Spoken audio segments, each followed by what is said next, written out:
En économie, quand quelque chose est gratuit, c'est que c'est vous le produit. Donc en fait, l'utilisateur qui ne paye pas à Google, c'est que Google a trouvé une façon d'exploiter des données sur nous-mêmes qui lui permettent de générer des super revenus et d'atteindre des valorisations considérables. Alors, bonjour Philippe Mutrici, vous êtes directeur de l'évaluation des études et de la prospective à la Banque publique d'investissement. En quoi consiste la spécificité? Quelle est la spécificité de cette banque? Alors, la Banque publique d'investissement, BPI France, a été créée en 2013. C'est la fusion de 3 entités qui existaient auparavant. Une banque, Oseo, et 2 sociétés de gestion qui font du capital investissement, CDC Entreprises et le FSI.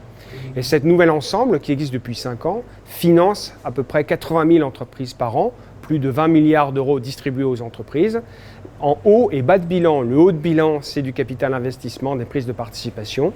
Et le bas de bilan, vous allez trouver des subventions, des avances remboursables et des prêts. Quel lien la Banque publique d'investissement a et peut avoir avec la culture?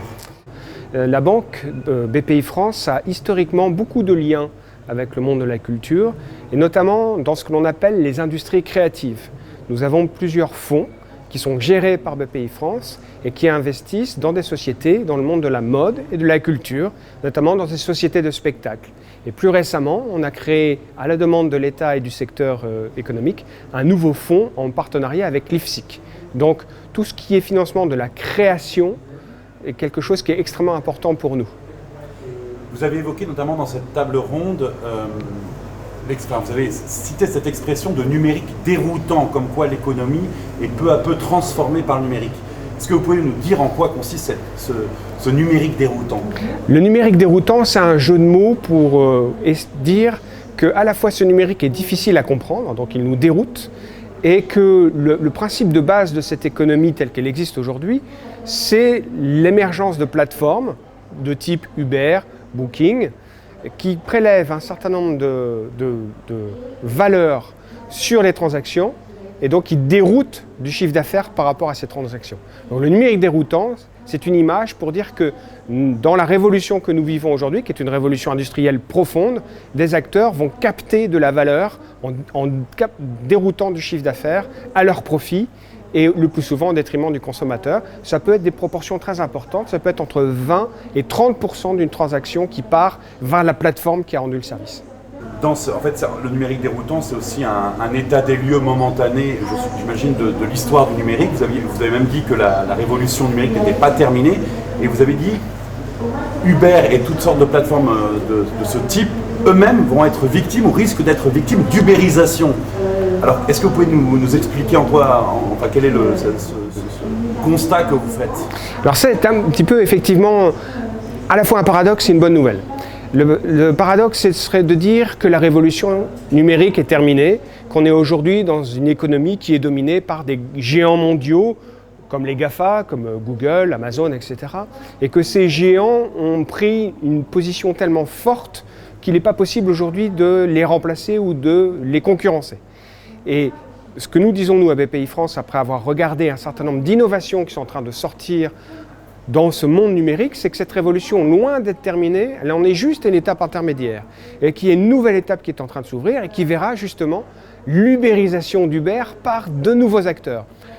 Les plateformes qui sont aujourd'hui à la tête d'empires colossaux présentent 2 failles. Une faille sur le taux de commission dont j'ai déjà parlé, entre 20 et 30% du montant des transactions qui sont détournées vers elles. Et la deuxième faille, qui est très sensible quand on est en discussion avec le think tank Altaïr, c'est la question de la protection des données. Et ces plateformes ne respectent pas la plupart des standards que l'on pourrait attendre en matière de protection des données. Donc il y a des nouveaux modèles qui émergent. Ces nouveaux modèles vont utiliser de l'intelligence artificielle et de la blockchain.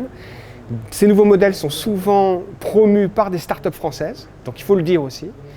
Et ces nouveaux modèles vont attaquer ces géants du numérique sur leurs 2 points faibles, la question des données et la question des transactions. Du coup, ces plateformes sont elles-mêmes susceptibles de se faire disrupter ou ubériser. C'est l'objet d'un ouvrage qu'on a sorti cette année qui s'appelle « Le numérique déroutant, acte 2 ». La table ronde portait comme intitulé précis « Un nouvel Internet pour de nouveaux usages et de nouvelles pratiques ». Là, vous nous avez montré certaines pratiques que les startups françaises commençaient à mettre en place. Du côté peut-être de l'internaute, quels sont les nouveaux usages et nouvelles pratiques que vous préconiseriez? Alors, du côté de l'internaute, les nouveaux usages qui sont importants à avoir en tête, c'est ce degré de dépendance, je dirais presque naturel, par rapport à des plateformes auxquelles on ne prête plus attention dans les conditions d'utilisation. En général, et moi le premier, quand on télécharge une nouvelle app, quand on utilise une plateforme, on coche très rapidement les petites affiches qu'on nous envoie en nous demandant si on a bien pris connaissance des conditions générales d'utilisation. Donc le premier conseil que nous on donne aux utilisateurs d'Internet, c'est de prendre conscience qu'il existe des alternatives à ces clauses qui sont souvent léonines et que vont nous imposer quelques acteurs dominants du marché.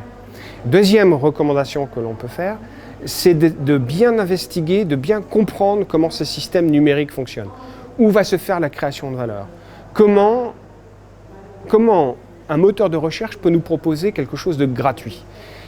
En économie, quand quelque chose est gratuit, c'est que c'est vous le produit. Donc en fait, l'utilisateur qui ne paye pas à Google, c'est que Google a trouvé une façon d'exploiter des données sur nous-mêmes qui lui permettent de générer des super revenus et d'atteindre des valorisations considérables. Et donc, une fois qu'on a compris comment fonctionnent ces modèles, la troisième réponse, le troisième conseil qu'on pourrait donner, c'est de s'intéresser à des modèles alternatifs, notamment ceux qui vont fonctionner avec de la blockchain et de l'intelligence artificielle, et dans laquelle on peut échapper par de nouvelles possibilités à cette, je dirais presque, dictature du modèle numérique actuel. Vous avez des exemples? On a des exemples très simples. Par exemple, dans le domaine de l'hôtellerie, une start-up française qui s'appelle BTU Protocol offre déjà un service de réservation en ligne, aussi performant que les principales plateformes qui sont aujourd'hui sur Internet, et sans prélever de commission, et vous êtes même rémunéré par BTU Protocol. Si vous utilisez sa blockchain, vous allez toucher ce que l'on appelle des jetons, des tokens, des BTU, que vous pourrez réutiliser par la suite pour avoir des réductions sur d'autres sites. Deuxième exemple, Talao. Donc là, cette fois, on est dans le monde du B2B, donc industriel et freelancer. Et Talao est une blockchain, start-up française, qui permet de faire cette relation, cette mise en relation entre les freelancers et les industriels, sans prendre de commission au niveau de la mise en relation. La marge de Talao va se faire sur des produits annexes, mais que la personne est libre d'utiliser ou pas, à la différence des GAFA qui nous imposent leur modèle. Et ce qui est intéressant aussi dans Talao, c'est que comme les informations sur les freelancers est déposée dans une blockchain, c'est celui qui dépose dans la blockchain qui reste maître et propriétaire de ces données. Donc il est lui-même complètement en mesure de savoir qui a accès à ces données et sous quelles conditions ces données peuvent être utilisées. Je vous remercie. Je vous en prie.